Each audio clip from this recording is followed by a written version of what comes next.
segredo das coisas. Hoje, em O Segredo das Coisas, boinas.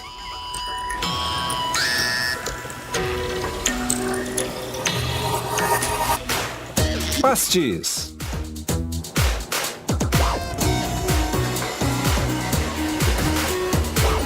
E bicicletas ergométricas.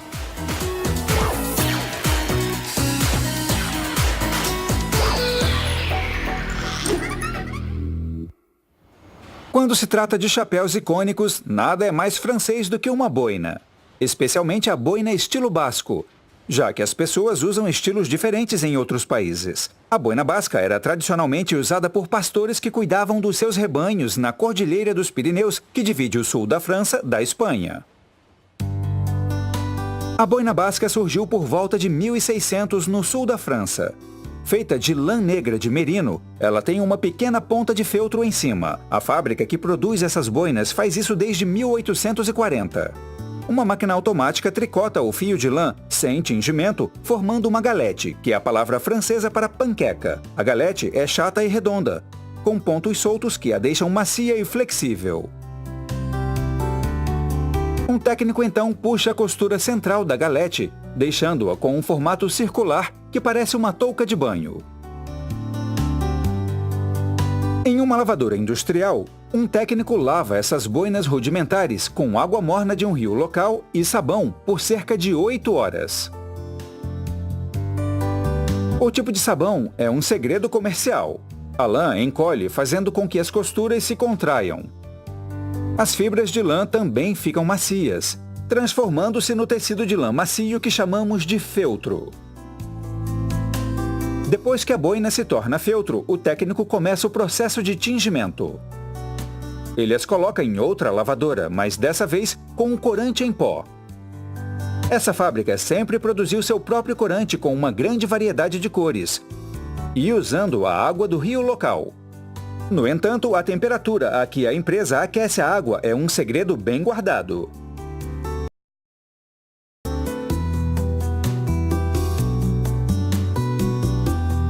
Quando o ciclo de tingimento termina, outra técnica checa a boina usando uma amostra de cores, porque a composição da lã e a qualidade da água do rio são fatores variáveis que podem afetar a absorção do corante. O passo seguinte é dar à boina sua forma final.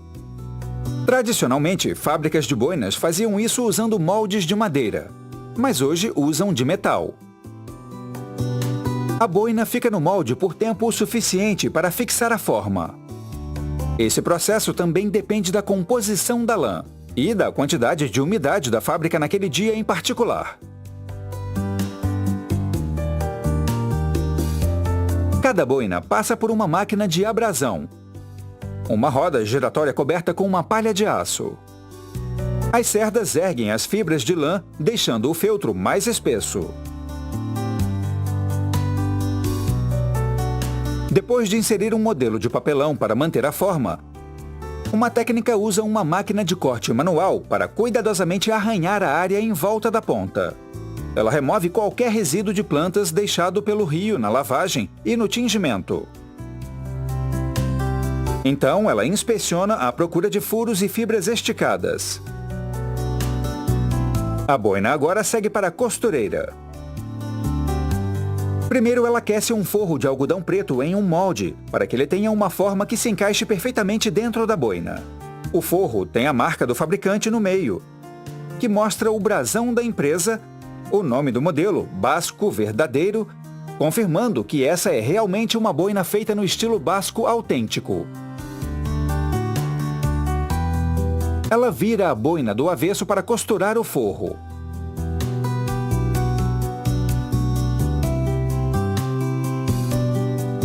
Então, coloca a boina do lado certo de novo e a leva até uma esticadora. Ela programa a máquina para o tamanho desejado e ela automaticamente deixa a boina daquele tamanho.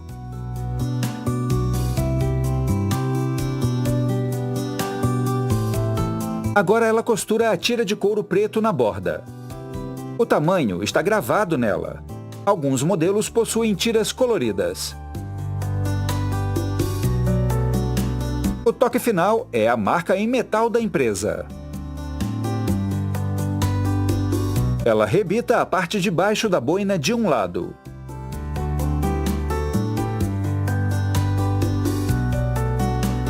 E assim, a produção termina.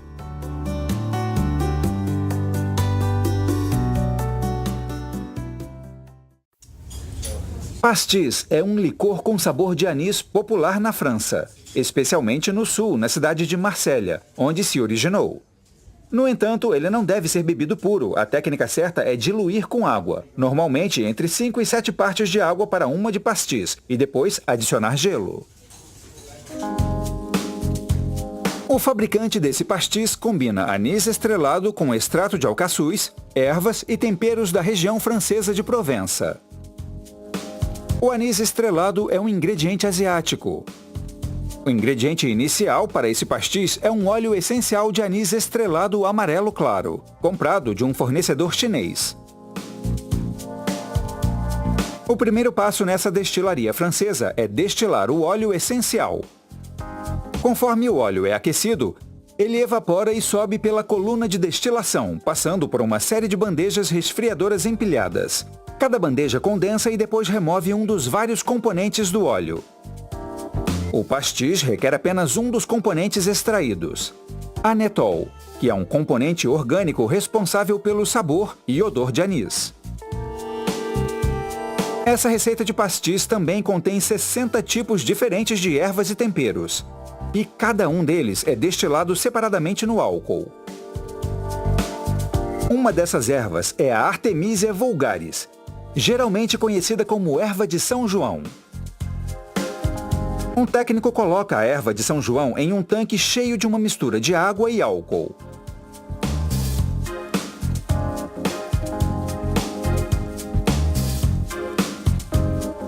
Conforme as folhas ficam de molho, o álcool age como um solvente extraindo as moléculas aromáticas.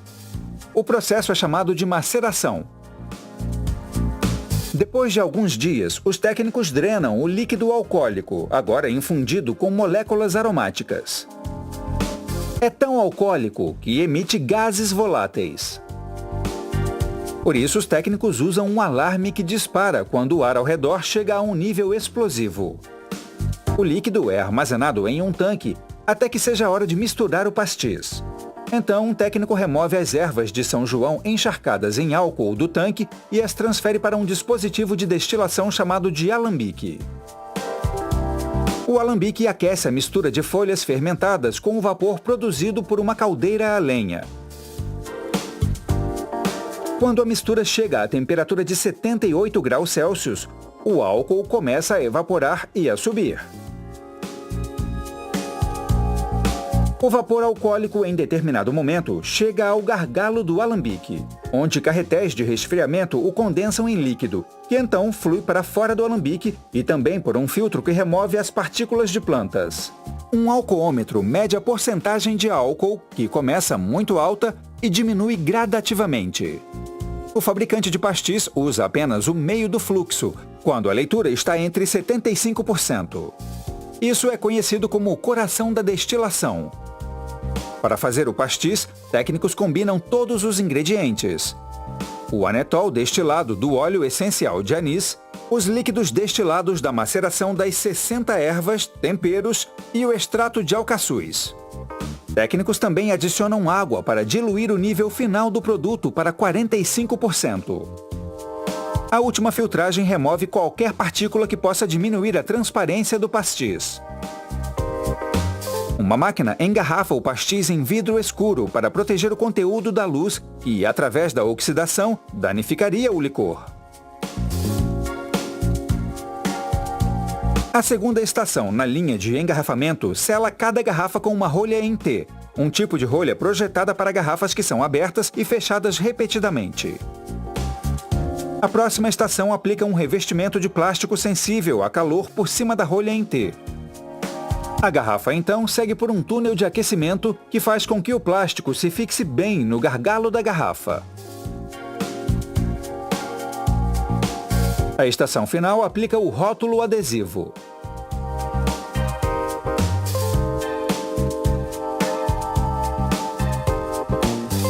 O pastis sempre é colocado primeiro no copo, seguido por água. Isso torna o licor turvo, porque o anetol não se dissolve na água. Se você quiser adicionar gelo, deve fazer isso depois da água. Senão o anetol cristaliza. Então é melhor lembrar dessa aula de química e aproveitar. A primeira bicicleta ergométrica foi criada por um médico londrino no fim do século XVIII, para exercitar as juntas dos pacientes que sofriam de gota, problemas reumáticos ou outras aflições. A bicicleta ergométrica moderna serve para ajudar as pessoas a entrarem em forma e prevenirem doenças. Nessa bicicleta ergométrica, ímãs ligados ao volante do motor criam uma tensão que faz com que o ciclista faça mais força, fazendo com que o exercício pareça com uma subida na montanha. A produção começa com um tubo de aço para a base. Uma sonda localiza o centro do tubo. Esse ponto de referência permite que uma cortadora a laser computadorizada encontre os pontos exatos para fazer os furos da montagem. Depois que os furos estão prontos, o laser corta o tubo no tamanho correto. Um sistema automático retira a peça e a transfere